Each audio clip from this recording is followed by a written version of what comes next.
اعوذ باللہ من الشیطان الرجیم، بسم اللہ الرحمن الرحیم۔ السلام علیکم دوستو، اسلامک وارئرز چینل میں خوش آمدید۔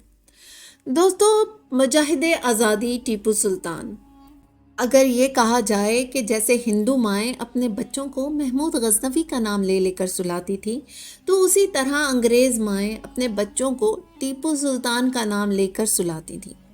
ٹیپو سلطان نے جس طرح سے فرنگیوں کا مقابلہ سینہ تان کر کیا تھا، شاید ہی آج کے دور میں ایسا کوئی مسلمان لیڈر ہو جو انگریزوں کو للکارتا ہوگا۔ دوستو، سلطنت عثمانیہ اور مغلیہ سلطنت دونوں ہی مسلمانوں کی تاریخ سے بھری ہوئی سلطنتیں رہ چکی ہیں۔ اگر ان دونوں میں فرق جاننا ہے تو وہ یہ ہے کہ سلطنت عثمانیہ پوری دنیا کے مسلمانوں کی رہبر خلافت سمجھی جاتی تھی، یعنی کہ ایسی ریاست جو مسلمانوں کا درد رکھتی ہو، جبکہ مغلیہ سلطنت محاذ بر صغیر کے مسلمانوں کی نمائندہ سلطنت ہی سمجھی جاتی تھی۔ مگر آپ کو یہاں یہ بھی بتاتی چلوں کہ ایک وقت تاریخ میں ایسا بھی آیا تھا کہ ٹیپو سلطان نے سلطنت عثمانیہ سے مدد مانگی تھی، جبکہ سلطنت عثمانیہ نے ان کی مدد نہیں کی تھی۔ تو آئیے مختصر سا جائزہ اس کے بارے میں بھی لیتے ہیں اور اس کے بعد ٹیپو سلطان کی تھوڑی سی تاریخ بھی جانیں گے۔ دوستو، ٹیپو سلطان کی سلطنت عثمانیہ نے مدد کیوں نہیں کی تھی؟ ایک طرف تو ہم پورا پاکستان ہی سلطنت عثمانیہ یعنی کہ عثمان غازی اور ارطغرل غازی کے جادوئی نشے میں مبتلا ہو چکا ہے، تو ہم یہ بھی دیکھیں گے کہ ایسی صورت میں ہمارے ہیرو ٹیپو سلطان کے ساتھ کیا ہوا کہ سلطنت عثمانیہ نے ان کی مدد نہیں کی۔ ظہیر الدین بابر سے لے کر تمام جتنے بھی مغل بادشاہ آئے ہیں، ان سب کا تعلق بھی قبائل ہی سے تھا، جیسے کہ ارطغرل غازی اور سلمان غازی کا بھی تعلق کائی قبیلے سے تھا۔ تاریخی طور پر دیکھا جائے تو یہ دونوں سلطنتیں ایک دوسرے سے بہت ہی زیادہ دور تھیں، اور یہ کہنا بھی غلط نہ ہوگا کہ یہ دونوں سلطنتیں آپس میں گہری دشمنی بھی رکھتی تھیں۔ ظہیر الدین بابر نے سلطنت عثمانیہ سے سفارتی تعلقات کو بحال کرنے کے لیے بہت کوششیں بھی کی تھیں، لیکن وہ کسی بھی طرح کارآمد ثابت نہیں ہوئی۔ سلطنت عثمانیہ کے جتنے بھی سردار آئے، انہوں نے اپنی قوم کو بنانے کے لیے جدوجہد کی، جبکہ ہمارے بادشاہوں نے اپنے مقبرے اور سیاحتی مقام بنائے۔ جبکہ اس وقت سلطنت عثمانیہ نے ٹیکنالوجی میں اپنے قدم بہت ہی زیادہ وسیع کر لیے تھے۔ ادھر ہمارے بر صغیر میں مسلمانوں کا ایک بہت ہی جوشیلا اور بہادر مرد مجاہد میدان میں آ چکا تھا۔ ہندوستان کے عظیم مجاہد آزادی ٹیپو سلطان کا اصل نام فتح علی خان تھا، اور وہ 20 نومبر 1750 کو پیدا ہوئے تھے۔ ٹیپو درمیانے قد کے تھے، ان کا ماتھا چوڑا تھا، وہ سلیٹی رنگ کی آنکھوں اور اونچی ناک اور پتلی کمر کے مالک تھے۔ ان کی مونچھیں چھوٹی تھیں اور داڑھی مکمل طور پر صاف تھی۔ ان کے والد حیدر علی نے 18ویں صدی کے اوائل میں جنوبی ہند میں سلطنت میسور کے نام سے ایک بڑی سلطنت قائم کی تھی، جس کا صدر مقام سرنگا پٹم تھا۔ حیدر علی پہلی شخصیت تھے جنہوں نے انگریزوں کے خلاف جہاد کا آغاز کیا۔ وہ اپنی وفات کے بعد اپنے فرزند ٹیپو سلطان کے لیے 2 ورثے چھوڑ کر رخصت ہوئے، ایک تاج و تخت اور دوسرا انگریزوں کے خطرے کا انستا۔ ٹیپو سلطان نے دونوں ورثے جوان مردی سے سنبھالے۔ انہوں نے انگریزوں سے 2 زبردست لڑائیاں لڑیں، مگر اپنوں کی غداری اور مرہٹوں کی امداد سے انگریزوں نے ٹیپو سلطان کے خلاف کامیابی حاصل کر لی۔ 4 مئی 1799 کو یہ بہادر شخص میدان جنگ میں لڑتا ہوا شہید ہو گیا۔ ٹیپو سلطان کی شہادت کے بعد انگریز رفتہ رفتہ پورے ہندوستان پر قابض ہو گئے، تاہم ٹیپو سلطان نے آزادی کی جس آنکھ کو روشن کیا تھا وہ برابر سلگتی رہی، اور 150 سال بعد انگریزوں کو ہندوستان سے رخصت ہونا پڑا۔ ویسے تو سلطنت مغلیہ فوجی لحاظ سے بہت ہی پاورفل سلطنت مانی جاتی تھی، لیکن جب حکمران عیاش پرست ہوں تو ساری سلطنت کا انفراسٹرکچر ہی کھوکھلا ہو جاتا ہے۔ ٹیپو سلطان کی فرنگیوں سے جنگ جاری تھی کہ ٹیپو سلطان نے سلطنت عثمانیہ کے سلطان عبدالحمید سے مدد مانگنے کا اعلان کیا اور اپنا ایک قابل اعتماد مجاہد استنبول روانہ کیا تاکہ وہ ٹیپو سلطان کا خط سلطان کو پہنچا دے۔ ٹیپو سلطان نے آفر بھی دی تھی کہ اگر آپ ہمارے ساتھ اس جنگ میں کھڑے ہوتے ہو تو پھر میں حجاز مقدس کا آدھا خرچہ اٹھایا کروں گا. لیکن اب یہاں پر تاریخ کو تھوڑا سا واضح کیا جانا ضروری ہے. کچھ تاریخ دانوں نے اس بات کو تاریخ کا حصہ بنایا ہے کہ سلطنت عثمانیہ نے ٹیپو سلطان کی مدد اس لیے نہیں کی تھی کہ وہ ہمارے مقابلے میں سلطنت نہ کھڑی کر دے، جبکہ حقیقت یہ ہے کہ اس دوران سلطنت عثمانیہ خود یورپ کے ساتھ لڑائی میں مصروف تھی اور وہ جنگ ہارنے کے قریب تھی. جہاں ٹیپو سلطان نے سلطنت عثمانیہ سے مدد کی اپیل کی تھی، وہیں سلطنت عثمانیہ نے خود مسلم ریاستوں کے سربراہان کو خط لکھ کر ان سے یورپ کے خلاف جنگ میں مدد کی اپیل کی تھی. اسی لیے ٹیپو سلطان کو یہ جنگ اکیلے ہی لڑنی پڑی. اور ٹیپو سلطان کی شہادت کے بعد بھی انگریزوں کو ان کی لاش کے قریب جانے کی اجازت نہیں تھی، کیونکہ ٹیپو سلطان کا رعب اور دبدبہ فرنگیوں کے دلوں میں بیٹھ چکا تھا. ٹیپو سلطان کا مشہور قول تھا، گیدڑ کی 100 سالہ زندگی سے شیر کی ایک دن کی زندگی بہتر ہے. انہوں نے اپنے عمل اور کردار سے اپنے اس قول کو سچ کر دکھایا. 4 مئی 1799 عیسوی ہندوستان کے عظیم مجاہد آزادی ٹیپو سلطان کی تاریخ شہادت ہے. 4 فروری سن 1799 عیسوی کو جنرل جارج ہیرس کی رہنمائی میں 21,000 فوجیوں نے ویلور سے میسور کی جانب کوچ کیا. 20 مارچ کو امبر کے نزدیک 16,000 فوجیوں کا ایک دستہ ان کے ساتھ آ ملا. اس میں کنور کے قریب جنرل سٹوارٹ کے کمان میں 6,420 فوجیوں کا دستہ بھی شامل ہو گیا تھا. ان سبھی نے مل کر ٹیپو سلطان کے سرنگا پٹم کے قلعے پر چڑھائی کر دی تھی. مشہور تاریخ دان جیمز مل اپنی کتاب the history of British India میں لکھتے ہیں کہ یہ وہی ٹیپو سلطان تھے جن کی آدھی سلطنت پر 6 برس قبل انگریزوں نے قبضہ کر لیا تھا.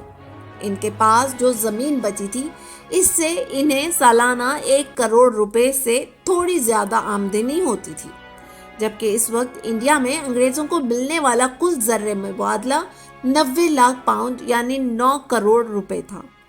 آہستہ آہستہ انہوں نے سرنگا پٹم کے قلعے کو گھیر لیا اور 3 مئی 1799 عیسوی کو توپوں سے حملہ کر کے اس کی صدر دیوار میں سوراخ کر دیا.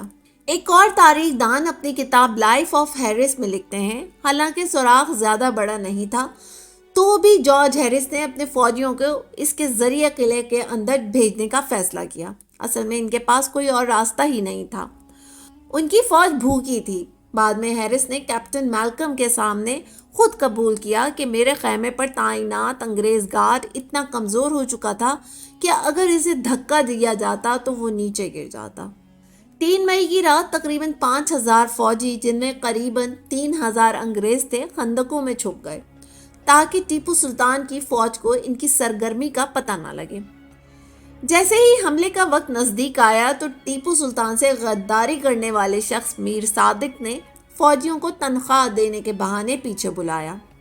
ایک اور تاریخ دان میر حسین علی خان کرمانی نے اپنی کتاب ہسٹری آف ٹیپو سلطان میں کرنل مارک ولکس کے حوالے سے لکھا ہے کہ ٹیپو سلطان کے ایک کمانڈر ندیم نے تنخواہ کا مسئلہ کھڑا کر دیا تھا، اس لیے دیوار کے سوراخ کے پاس تعینات فوجی بھی اس کے پیچھے چل دیے. اسی وقت انگریزوں نے پیچھے سے حملہ بول دیا. اس درمیان ٹیپو کے ایک وفادار کمانڈر سعید غفار انگریزوں کی توپ کے گولے سے ہلاک ہو گئے. کرمانی لکھتے ہیں کہ جیسے ہی غفار کی موت ہوئی قلعے سے غدار فوجیوں نے انگریزوں کی جانب سفید رومال ہلانا شروع کر دیے. یہ پہلے سے ہی طے تھا کہ جب ایسا کیا جائے گا تو انگریز فوج قلعے پر حملہ بول دے گی. جیسے ہی سگنل ملا انگریز فوج نے دریا کے کنارے کی جانب بڑھنا شروع کر دیا جو وہاں سے صرف 100 گز کے فاصلے پر تھا. دریا بھی محض 280 گز چوڑا تھا اور کہیں ٹخنے تک پانی تھا تو کہیں کمر تک. میجر الیگزینڈر ایلن اپنی کتاب an account of the campaign in Mysore میں لکھتے ہیں حالانکہ انگریزوں کی آگے بڑھتی ہوئی فوج کو قلعے سے بڑی آسانی سے توپوں کا ہدف بنایا جا سکتا تھا، پھر بھی خندقوں سے نکل کر انگریز فوجی محض 7 منٹ کے اندر قلعے کی دیوار کے سوراخ سے داخل ہو کر برطانوی جھنڈا لہرانے میں کامیاب ہو گئے. سوراخ پر قبضہ حاصل کرنے کے بعد برطانوی فوج 2 حصوں میں تقسیم ہو گئی. بائیں جانب بڑھنے والی فوج کو ٹیپو سلطان کی جانب سے سخت مشکلات کا سامنا کرنا پڑا۔ ٹیپو سلطان کی فوج کے ساتھ دست بدست مقابلے میں اس دستے کی رہنمائی کرنے والے کرنل ڈنلپ کی کلائی پر تلوار سے گہرا زخم لگا۔ اس کے بعد کالم کے دستے کو آگے بڑھنے سے روکنے میں ٹیپو سلطان کے فوجی کامیاب رہے۔ ٹیپو سلطان اپنی فوج کی ہمت بڑھانے کے لیے خود جنگ میں شامل ہو چکے تھے۔ بیٹسن آگے لکھتے ہیں، اس جنگ میں ٹیپو نے زیادہ تر لڑائی عام فوجیوں کی طرح پیدل ہی لڑی تھی، لیکن جب ان کی فوجیوں کی ہمت ٹوٹنے لگی تو وہ گھوڑے پر سوار ہو کر ان کی ہمت بڑھانے کی کوشش کرنے لگے۔ مارک ولکس لکھتے ہیں کہ اگر ٹیپو چاہتے تو جنگ کے میدان سے بھاگ سکتے تھے۔ اس وقت قلعے کے کمانڈر میر ندیم قلعے کے گیٹ کی چھت پر کھڑے تھے، لیکن انہوں نے اپنے سلطان کی طرف کوئی دھیان نہیں دیا۔ ٹیپو تب تک زخمی ہو چکے تھے۔ جب ٹیپو سلطان قلعے کے اندرونی گیٹ کی جانب بڑھے تو ان کے بائیں سینے سے ایک گولی نکل گئی۔ ان کا گھوڑا بھی مارا گیا۔ ان کے ساتھیوں نے انہیں ڈولی پر بٹھا کر جنگ کے میدان سے باہر لے جانے کی کوشش کی، لیکن ناکام رہے کیونکہ تب تک وہاں لاشوں کا ڈھیر لگ چکا تھا۔ میجر الیگزینڈر لکھتے ہیں کہ اس وقت ان کی باڈی گارڈ راجہ خان نے انہیں مشورہ دیا تھا کہ وہ انگریزوں کو بتا دیں، لیکن ٹیپو کو یہ نامنظور تھا۔ انہوں نے انگریزوں کے ہاتھوں قید کیے جانے کے بجائے موت کے راستے کا انتخاب کیا۔ ٹیپو سلطان کے آخری لمحات کے بارے میں بیٹسن لکھتے ہیں، تبھی کچھ انگریز فوجی قلعے کے اندرونی گیٹ میں داخل ہوئے۔ ان میں سے ایک نے ٹیپو کی تلوار کی بیلٹ چھیننے کی کوشش کی۔ تب تک ٹیپو سلطان کا کافی خون بہہ جانے کی وجہ سے وہ تقریباً بے ہوش ہو چکے تھے۔ تب بھی انہوں نے اپنی تلوار سے اس فوجی پر حملہ کیا۔ پھر انہوں نے اسی تلوار سے ایک اور انگریز فوجی کے سر پر وار کیا۔ اسی درمیان ایک اور انگریز فوجی نے ٹیپو پر حملہ کر دیا۔ وہ ان سے جواہرات جڑی تلوار چھیننا چاہتا تھا۔ اس وقت وہ یہ نہیں دیکھ سکے کہ ان پر کس نے تلوار چلائی تھی۔ انگریز نہیں جانتے تھے کہ ٹیپو سلطان کی موت ہو چکی ہے۔ وہ انہیں ڈھونڈنے محل کے اندر گئے۔ پتہ چلا کہ ٹیپو وہاں نہیں ہے۔ ٹیپو کا ایک سپہ سالار انہیں اس مقام پر لے گیا جہاں ٹیپو گرے تھے۔ وہاں ہر طرف لاشیں اور زخمی فوجی پڑے ہوئے تھے۔ مشال کی روشنی میں ٹیپو سلطان کی ڈولی نظر آئی۔ اس کے نیچے ٹیپو کے باڈی گارڈ راجہ خان زخمی حالت میں پڑے تھے۔ انہوں نے اس طرف اشارہ کیا جہاں ٹیپو گرے تھے۔ بعد میں میجر ایلن نے لکھا، جب ٹیپو کی لاش کو ہمارے سامنے لایا گیا تو ان کی آنکھیں کھلی ہوئی تھیں۔ ان کا جسم اتنا گرم تھا کہ ایک لمحے کے لیے مجھے اور کرنل ویلزلی کو ایسا لگا کہ کہیں وہ زندہ تو نہیں، لیکن جب ہم نے ان کی نبض دیکھی اور دل پر ہاتھ رکھا تو ہمارا شک دور ہوا۔ ان کے جسم پر 3 اور ایک زخم ماتھے پر تھا۔ ایک گولی ان کے دانے کان سے داخل ہو کر بائیں گال میں دھنس گئی تھی۔ انہوں نے بہترین سفید لینن کا جامہ پہن رکھا تھا جس کی کمر کے ارد گرد ریشمی کپڑے کی گوٹ لگی تھی۔ ان کے سر پر پگڑی نہیں تھی۔ ایسا لگ رہا تھا جیسے وہ جنگ کے دوران گر گئی ہو۔ ایک بازو بند کے علاوہ جسم پر کوئی زیورات نہیں تھے۔ وہ بازو بند اصل میں ایک چاندی کا تعویذ تھا جس کے اندر عربی اور فارسی میں کچھ لکھا ہوا تھا۔ جنرل بیئرڈ نے ٹیپو سلطان کی لاش کو انہی کی ڈولی میں رکھنے کا حکم دیا۔ دربار کو پیغام بھیجا گیا کہ ٹیپو سلطان اب اس دنیا میں نہیں رہے۔ ان کی لاش پوری رات ان کے دربار میں رکھی گئی۔ دوستو یہ بھی بتاتے چلیں کہ بھارت میں مسلمانوں کی اکثریت کو ٹیپو سلطان سے بظاہر مسلمان صوم و صلات کے پابند حکمران اور مثالی جنگجو ہونے کی وجہ سے بہت لگاؤ ہے۔ یہاں تک کہ بھارت میں کئی مسجدیں ان کے نام سے منسوب ہیں۔ ٹیپو سلطان شاید تقسیم سے قبل کے ہندوستان کی تاریخ کے واحد ایسے حکمران گزرے ہیں جن کے لیے مسلمانوں کی ایک اچھی خاصی تعداد حضرت، شہید اور رحمت اللہ علیہ جیسی اسلامی اصطلاحات کا استعمال کرتی آئی ہے۔ معتدل یا اعتدال پسند ہندوؤں کا کہنا ہے کہ ٹیپو سلطان انگریزوں کے خلاف ہندوستان کی جنگ آزادی کے اولین مجاہد ہیں جنہوں نے انگریزوں کی بالادستی کو ماننے سے انکار کیا اور ان کا مردانہ وار مقابلہ کیا۔ ان کے بقول ٹیپو سلطان ایک عادل اور رعایا پرور حکمران تھے۔ دوستوں امید کرتے ہیں کہ آپ کو ٹیپو سلطان کی یہ تاریخ ضرور پسند آئی ہوگی۔ اپنی رائے کا اظہار کامنٹ باکس میں ضرور کیجیے گا۔ شکریہ۔ امید کرتے ہیں کہ آپ کو آج کی یہ ویڈیو بہت پسند آئی ہوگی۔ ویڈیو اچھی لگے تو اسے لائک کرنے کے ساتھ ساتھ اپنے دیگر دوستوں کے ساتھ بھی شیئر کر دیجیے اور ہمارے چینل دی اسلامک واریئرز کو سبسکرائب کرنا نہ بھولیں۔